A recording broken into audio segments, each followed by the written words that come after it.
ನಾವಿವತ್ತು ಒಂದು ಒಳ್ಳೆಯ ಸ್ಟೋರಿ ಮಾಡೋಕೆ ಜೊತೆಗೆ ಒಂದು ಸಮಸ್ಯೆನ ನಿಮಗೆ ತೋರಿಸೋಕೆ ಬಂದಿರುವಂಥದ್ದು.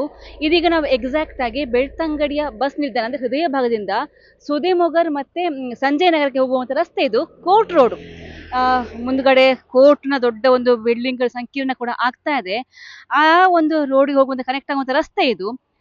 ಇಲ್ಲಿ ನೋಡ್ಬೋದು, ಮೊನ್ನೆಯಷ್ಟೇ ಈ ರಸ್ತೆ ಒಂದು ಕುಸಿದು ಬಿದ್ದು ಆಕ್ಚುಲಿ ಇದು ಮೋರಿ ಚರಂಡಿ ಹೋಗುವಂತ ರಸ್ತೆ ಇದು. ಇದು ಆಕ್ಚುಲಿ ಕುಸಿತ ಆಗಿ ತುಂಬಾ ಸಮಸ್ಯೆ ಆಗಿತ್ತು. ಇದೀಗ ಅದನ್ನ ಕೆಲಸವನ್ನ ಮಾಡಿದೆ, ಒಳ್ಳೆ ಅಚ್ಚುಕಟ್ಟಾಗಿ ಕೆಲಸ ಮಾಡಿದ್ದಾರೆ. ಈ ನಗರ ಪಂಚಾಯತ್ ಅಡಿಯಲ್ಲಿ ಬರುವಂತಹ ಕೆಲಸ ಇದು, ಬಹಳ ಅಚ್ಚುಕಟ್ಟಾಗಿ ವ್ಯವಸ್ಥಿತವಾಗಿ ಕೆಲಸವನ್ನ ಮಾಡಿದ್ದಾರೆ. ಓಕೆ, ಇದು ಒಂದು ಬದಿ ಆದ್ರೆ ಇನ್ನೊಂದು ಬದಿ ನೋಡ್ಬೋದು ನೀವು. ಈ ಬದಿ ಕೂಡ ಅಷ್ಟೇ ಅಪಾಯಕಾರಿಯಾಗಿದೆ, ಅಷ್ಟೇ ಡೇಂಜರಸ್ ಆಗಿದೆ. ಇದು ಕೂಡ ಯಾವಾಗ ಬೇಕಾದ್ರೂ ಕುಸಿದು ಬೀಳ್ಬೋದು. ಯಾಕೆ ನಾವು ಹೇಳ್ತಾ ಇದೀವಿ ಅಂತ ಹೇಳಿದ್ರೆ, ಇನ್ನು ಕೋರ್ಟ್ನ ಹೊಸ ಸಂಕೀರ್ಣದ ಕೆಲಸ ಶುರುವಾಗ್ತಾ ಇದೆ. ಆಗ ಹೆವಿ ಲೋಡೆಡ್ ಗಾಡಿಗಳೆಲ್ಲ ಈ ರಸ್ತೆ ಮೂಲಕ ಸಂಚಾರವನ್ನ ಮಾಡುತ್ತೆ. ಒಂದು ವೇಳೆ ಹೆವಿ ಲೋಡ್ ಗಾಡಿ ಇಲ್ಲಿ ಬಂದಾಗ 100% ಆಗಿ ಈ ರಸ್ತೆ ಕುಸಿದು ಬೀಳುತ್ತೆ. ಅದಕ್ಕೆ ಯಾಕಂತ ಹೇಳಿದ್ರೆ, ಈ ಕಡೆ ನೋಡ್ಬೋದು ಒಂದು ಮೋರಿ ಇದೆ, ಚರಂಡಿ ಇದೆ. ಆ ಚರಂಡಿಯಿಂದ ಎಲ್ಲಾ ನೀರು ಹೋಗೋದು ಇದೇ ಒಂದು ಸೇತುವೆಯ ಅಡಿಯಲ್ಲಿ. ಆದ್ರೆ ಎಷ್ಟು ಅವೈಜ್ಞಾನಿಕ ಕಾಮಗಾರಿ ಅಂತ ಹೇಳಿದ್ರೆ, ಆ ಕಡೆ ಮನೆ ಮುಂದೆ ಇರುವಂತಹ ಆ ಒಂದು ಮೋರಿಗೆ ಅಲ್ಲಿ ರಿಂಗ್ ಹಾಕಿದರೆ ವ್ಯವಸ್ಥಿತವಾಗಿ ಅಲ್ಲಿಂದ ನೀರು ಹೋಗುತ್ತೆ. ಆದ್ರೆ ಆ ಎಡಬದಿಗೆ ರಸ್ತೆಯ ಅಡಿಯಲ್ಲಿ ಹೋಗುವಂತ ಏನಿದೆ, ಆ ಒಂದು ಚರಂಡಿ ಏನಿದೆ, ಅಲ್ಲಿ ರಿಂಗ್ ಹಾಕಿಲ್ಲ, ಯಾವುದೇ ಮೋರಿ ಹಾಕಿಲ್ಲ.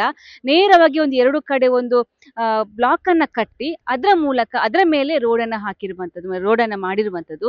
ಹಾಗಾಗಿ ಒಂದು ವೇಳೆ ಜೋರಾದ ಅಥವಾ ದೊಡ್ಡ ಹೆವಿ ಲೋಡೆಡ್ ಗಾಡಿ ಇದ್ರ ಮೇಲೆ ಬಂದಾಗ ಡೈರೆಕ್ಟ್ ಆಗಿ ಅದು ಕೆಳಗೆ ಕುಸಿದು ಬೀಳುವಂತ ಸಂದರ್ಭ ಅತಿ ಹೆಚ್ಚಾಗಿ ಇರುವಂತದ್ದು. ಈಗ ನೋಡಬಹುದು, ಅದೇ ಆಕ್ಚುಲಿ ಈಗ ಮೋರಿ ನೀರು ಕೂಡ ಅಲ್ಲಿ ಶೇಖರಣೆ ಆಗಿದೆ, ಕೆಟ್ಟ ಸ್ಮೆಲ್ ಬರ್ತಾ ಇದೆ. ಈಗ ಆಕ್ಚುಲಿ ಮಳೆ ಕೂಡ ಇಲ್ಲ. ಮಳೆ ಬಂದಂತ ಸಂದರ್ಭದಲ್ಲಿ ಓಕೆ, ಆ ನೀರೊಟ್ಟಿಗೆ ಬೇರೆ ಕಡೆ ಹೋಗ್ಬೋದು. ಆದ್ರೆ ಈಗ ಮಳೆ ಕೂಡ ಇಲ್ಲ, ಹಾಗಾಗಿ ಆ ಮೋರಿ ನೀರೆಲ್ಲ ಇಲ್ಲೇ ಶೇಖರಣೆ ಆಗಿದೆ. ಇಲ್ಲಿ ತುಂಬಾ ಅಪಾಯಕಾರಿ ಅಂತ ಹೇಳಿ ಇದು ನೋಡ್ತೀನಿ, ನಮ್ಗೆ ಪ್ರಸಾದ್ ತೋರಿಸ್ತಾ ಇದ್ದಾರೆ ಕ್ಯಾಮ್ರಾ ಮೂಲಕ ಯಾವ ತರ ಇದೆ ಅಂತ ಹೇಳಿ. ನೋಡ್ಬೋದು, ಅಲ್ಲಿ ಕಲ್ಲು ಕುಸಿದು ಬಿದ್ದಿದೆ, ಆಲ್ಮೋಸ್ಟ್ ಆಗಿ ಬಿದ್ದಿದೆ.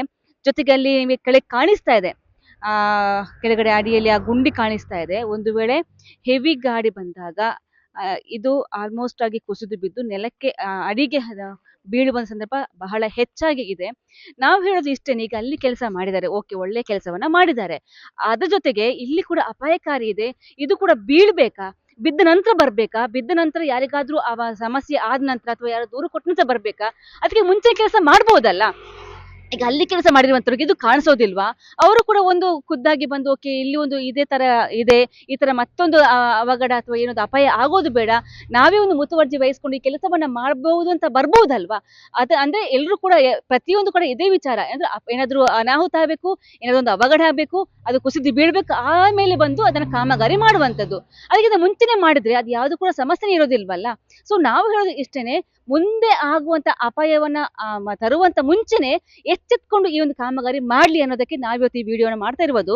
ಇದಕ್ಕೆ ಇದ್ರ ಮುಂದೆ ಒಂದು ಮನೆ ಇದೆ, ಅವ್ರ ಹತ್ರ ಮಾತಾಡ್ಸೋಣ. ಆಕ್ಚುಲಿ ಈ ಒಂದು ಮೋರಿ ಈ ಮೋರಿಯಿಂದಾಗಿ ಅವ್ರಿಗೊಂದು ಎಷ್ಟು ಸಮಸ್ಯೆ ಆಗ್ತದೆ, ಎಷ್ಟು ಸ್ಮೆಲ್ ಇದೆ ಆಕ್ಚುಲಿ, ಜೊತೆಗೆ ತುಂಬಾ ಅಪಾಯಕಾರಿ ರಸ್ತೆ ಕೂಡ ಹೌದು. ಸರ್, ನಿಮ್ಮ ಹೆಸರು? ಅಹಮದ್ ಕಬೀರ್ ಅಂತ. ಓಕೆ, ಈಗ ನಾವಿಲ್ಲಿ ಬಂದ್ವಿ, ನಿಮ್ಗೆ ಆಕ್ಚುಲಿ ಈಗ ಹೇಳಿದ ನೀವು ಕೇಳಿಸ್ಕೊಂಡ್ರಿ ಯಾವ ತರ ಇದೆ ಅಂತ. ಸೊ ಈಗ ಅದ್ರ ಪಕ್ಕ ನಿಮ್ಮ ಮನೆ ಇದೆ. ಈ ಮೋರಿ ಮೊನ್ನೆ ಅಷ್ಟರಲ್ಲಿ ಬಿದ್ದಿತ್ತು, ಕುಸಿದು ಬಿದ್ದಿತ್ತು. ಈಗ ಅದನ್ನ ರಿಪೇರಿ ಮಾಡಿದರೆ ಓಕೆ. ಈಗ ನೀವೇನ್ ಹೇಳಿದ್ರಿ, ಈ ಕಡೆ ಕೂಡ ಅಷ್ಟೇ ಡೇಂಜರ್ ಇದೆ. ಇದು ದೊಡ್ಡ ಹೆವಿ ಗಾಡಿ ಎಲ್ಲ ಬಂದ್ರೆ ತುಂಬಾ ಡೇಂಜರ್ ಇದೆ. ಮತ್ತೆ ಈ ಮೋರಿ ಉಂಟು, ಇದು ಯಾವಾಗ್ಲೂ ಸ್ಮೆಲ್ ಬರ್ತಾ ಇದೆ. ಮಳೆಗಾಲ ಬಂದ್ರೆ ಸ್ವಲ್ಪ ದಿವಸ ಇರ್ತದೆ, ಆಮೇಲೆ ಇದೇ ತರ ಇರ್ತದೆ. ಎಷ್ಟೊಂದು ಕಂಪ್ಲೇಂಟ್ ಮಾಡಿದ್ರೆ ಇದೇ ತರ ಇರ್ತದೆ. ಕಂಪ್ಲೇಂಟ್ ಎಲ್ಲ ನೋಡ್ತಾ ಹೋಗ್ತಾ ಇರ್ತಾರೆ ಅವರೆಲ್ಲ, ಆದ್ರೆ ಇದೇ ತರ ಇರ್ತದೆ ಯಾವಾಗ್ಲೂ. ಇದು ಸೊಲ್ಯೂಷನ್ ಏನೂ ಇಲ್ಲ. ಪ್ರತಿ ವರ್ಷ ಹೀಗೆ ತರ ಇರುತ್ತೆ. ಈಗ ಸ್ಮೆಲ್ ಬರ್ತದೆ, ಮತ್ತೆ ಸೊಳ್ಳೆ ಬರ್ತದೆ. ಈ ತರ ಒಂದು 5-6 ವರ್ಷ ಹೀಗೆ ತರ ಇದೆ. ಕಂಪ್ಲೇಂಟ್ ಮಾಡ್ತೀರಿ, ಇದೇ ತರ ಇರ್ತದೆ. ಅವ್ರು ನೋಡ್ತಾರೋ ಮತ್ತೆ ಬರ್ತಾರೆ, ನೋಡ್ತಾರೋ ಹೋಗ್ತಾರೆ, ಸೊಲ್ಯೂಷನ್ ಇಲ್ಲ.